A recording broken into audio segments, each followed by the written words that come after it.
when a new Magic the Gathering set is about to get released, you often get a chance to play a tournament with the cards from it a week before its premiere. This is called a pre-release event, and you can sign up for such a tournament at a local game store if it's a WPN member, meaning that it's part of the Wizards Play network. This event is a one-of-a-kind thing that only occurs at a certain date, so many MTG players find it the most exciting part of a new release and don't want to miss it. While it has a casual feel and is mostly a chance for enjoying new cards at the LGS, a lot of Magic players take it quite seriously and tend to put together very powerful decks with what they got out of the pre-release kits, or pre-release packs, whichever you prefer to call them. These come in different forms, sometimes even with a theme. But usually you get 6 booster packs and a special random promo you can use in your deck as well. This is much different from a draft experience, and you might often notice that the winners aren't exactly the ones winning with the most OP mythics of the set. So what is the best way to craft an amazing winner deck for a pre-release tournament, you ask? At the beginning of the event, you will receive a pre-release kit or a pre-release pack, depending on how you prefer to name them, like this one, or a little bit different pre-release special kit, depending on the set. Usually you will have 6 of these, and of course your pre-release promo card. If you get a promo of like a $50 card or whatnot already on the price list, people are saying, whoa, this is the most OP card in the set. Don't just like focus on the card being powerful or overpowered, considered overpowered, if it won't really work well in the setting with the cards, the rest of the cards you will get. So first part, most people just this is how they do stacks. This is wrong. This is wrong for the tournament. You should not just like divide in by common, uncommon, mythic, like rare, I guess. You should go like this.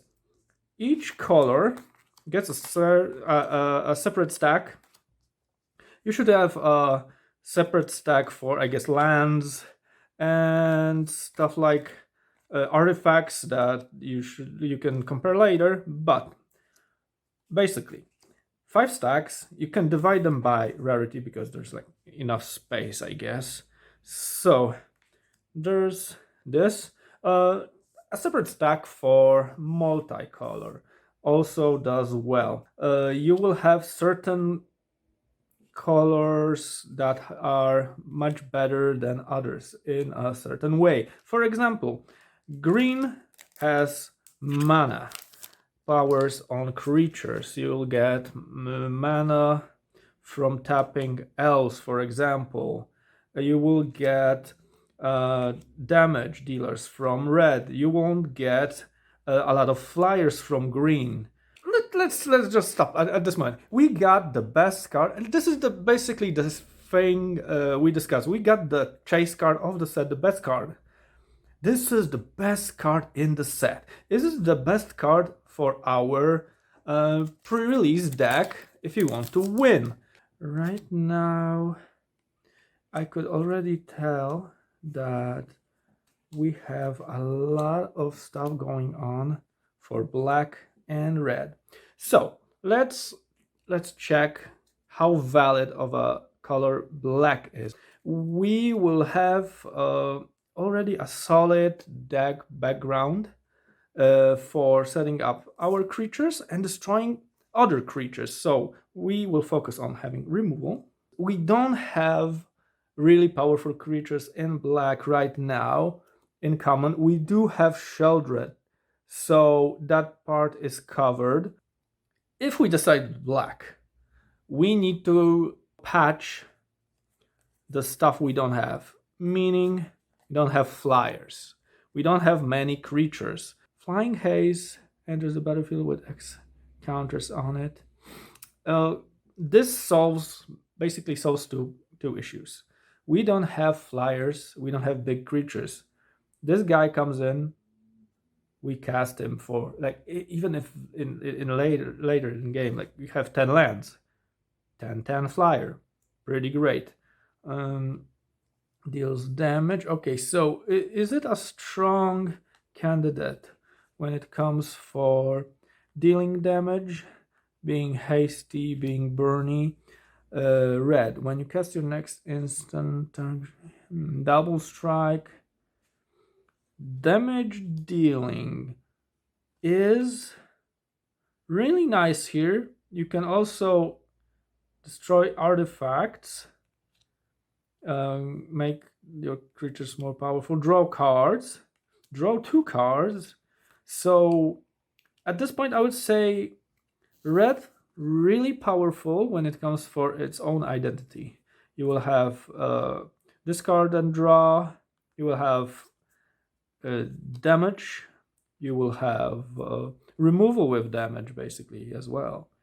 Since our previous example wasn't really that great because it was rather obvious which one we would choose, let's go a little bit further and go with a different set and a whole different approach, actually. And this is something that started pretty recently, a few years ago. Some people would say that it's the stay-at-home kind, where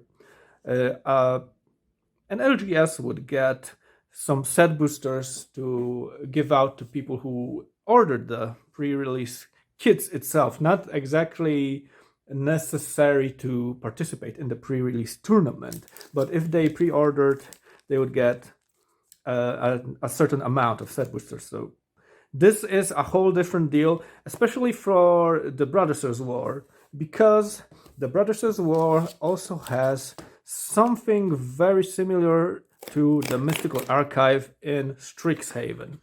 You would have an artifact slot, so not even the set boosters, also the draft boosters therein would have a chance to have more than one rare that's not foil. Okay, so the same rule applies.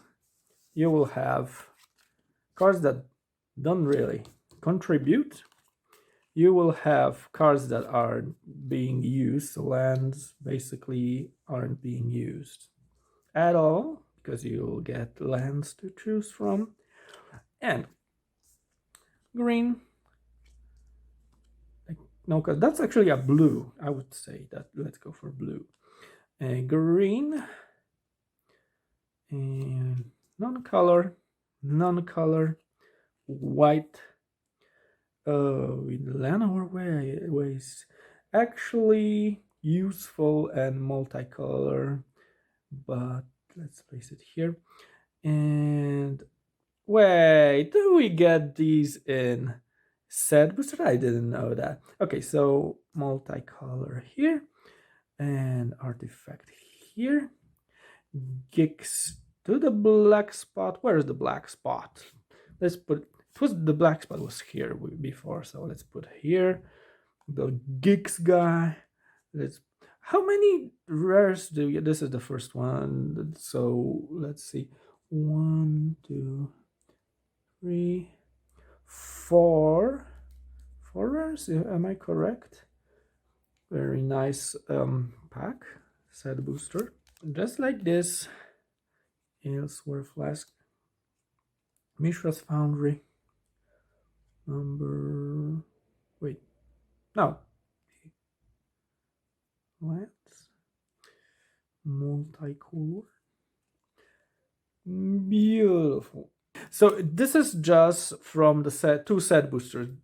There's like a plethora of rares and mythics. Basically, what you would get from 6 draft boosters can be found in 2 set boosters. So the difference is staggering. So white one. Okay.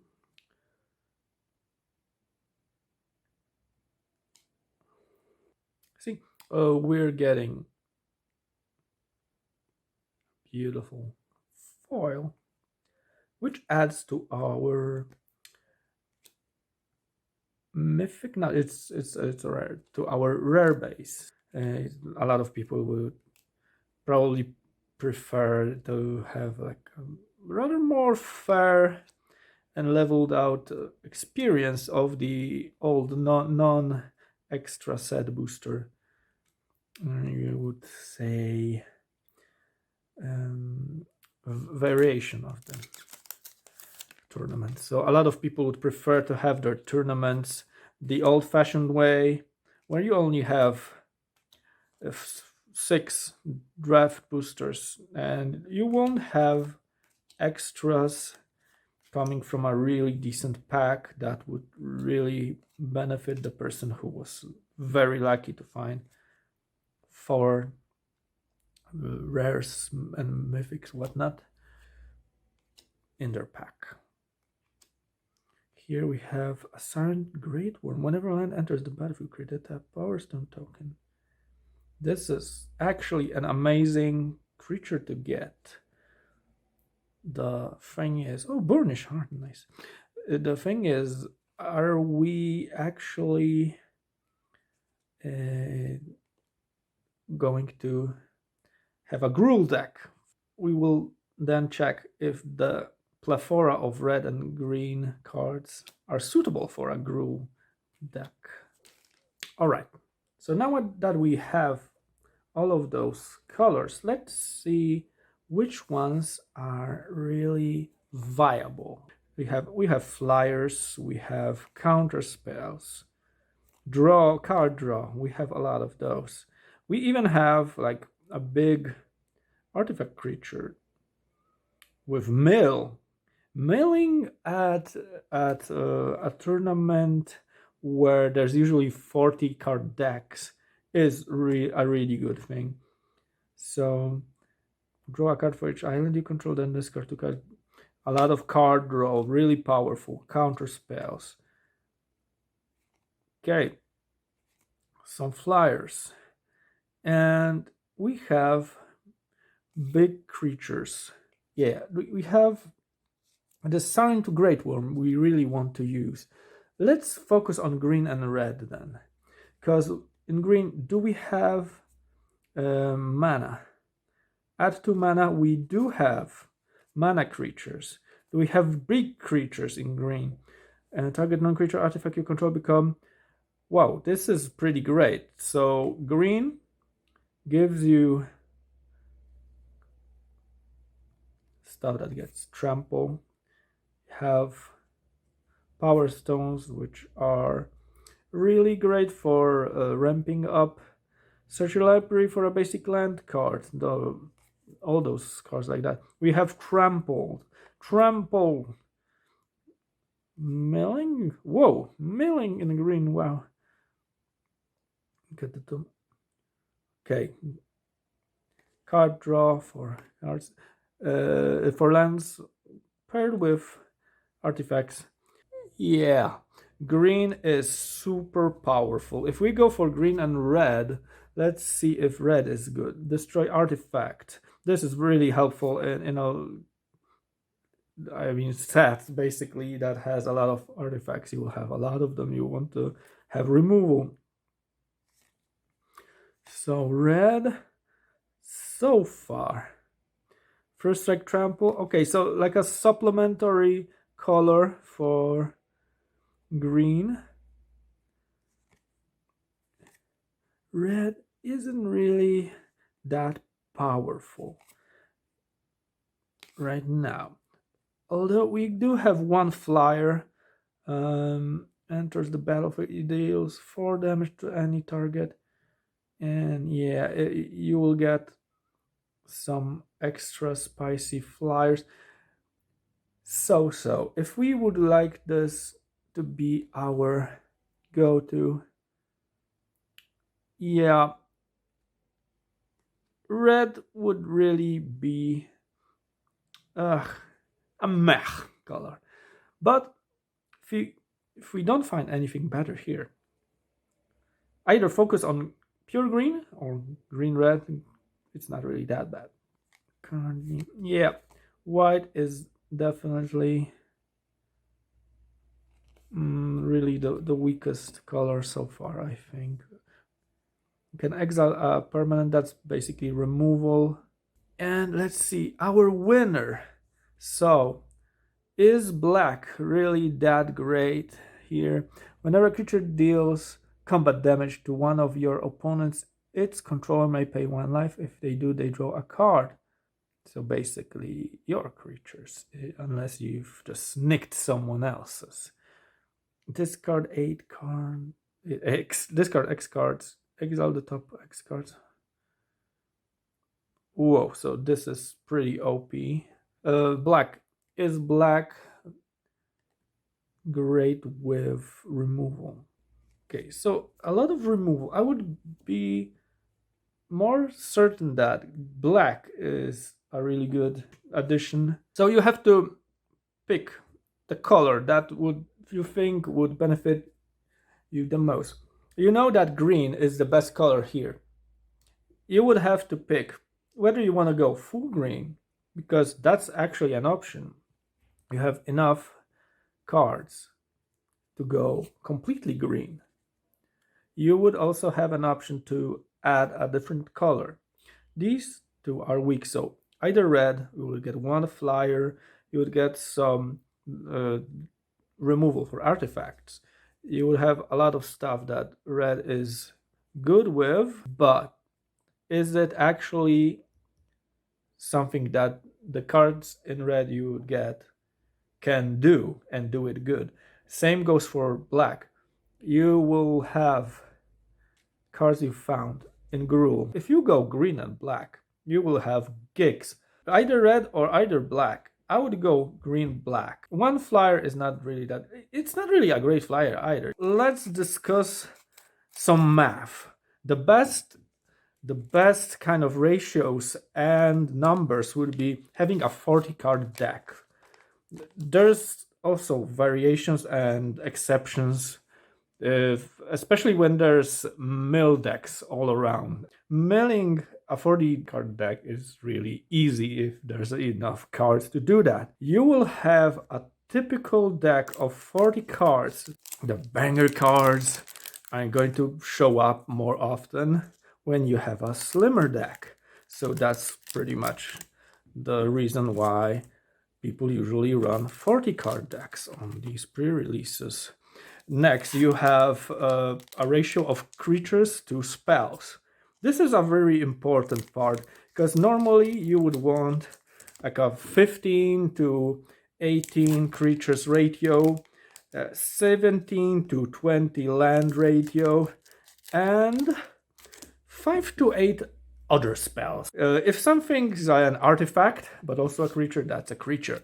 If there's a counter spell or removal, that could actually count towards your 15 to 18 creatures. Also, when you're talking about adding lands, depending on how many different colors you have, this may change. So a perfect ratio of lands, a lot of people say 17 lands, but that's basically true for a 1 color deck. That's basically what you want in a 1 color deck. In a 2 color deck with a really low casting cost, that's also true, I guess. When you think about the big creature decks, well, when you will have a lot of stuff that's really costly. You have stuff that's 7 mana, like a real good creature with trample, or a flyer, black flyer with 5/5, for example, for 7 mana.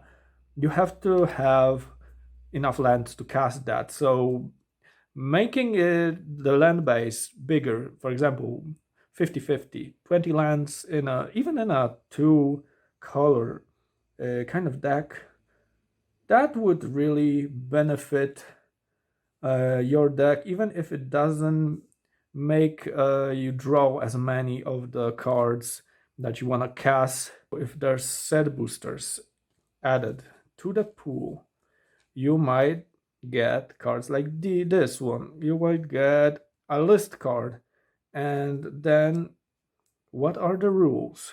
You would have to just ask the judges at your local game store, or just like the owner who's running it. You might get surprised when, wait, it's been like that since like 5 pre-releases already. Why didn't you know that? Well, I don't know. I didn't think about asking. There's just a card here I want to use. I know these rules. Why would I read them? And then it turns out that, hey, there's a new rule. Pre-release cards. Should have read them. You're disqualified. When it comes for mana cost, you will have different mana costs on your cards in your deck, meaning that some can be cast much earlier than others. Is there a rule for how many of which mana costs should be in a deck? Of course, there's no rule for that, but there's kind of a tip and a rule of thumb. It is recommended that your deck consists mostly of cards costing 2 or 3 mana. 6 to 8 cards that cost 2 mana, 6 to 8 cards that cost 3 mana, cards that cost 4 mana, that would be 3 to 5 cards in your deck. Same rule applies. Check if those cards are valid for every color, if they have something special. For this set, you also have the nice benefit of having a plethora of artifacts you can choose from to just fill out the gaps that the colors you've chosen are missing in many cases. If you found this video helpful, be sure to like it. Catch you in another one. Bye.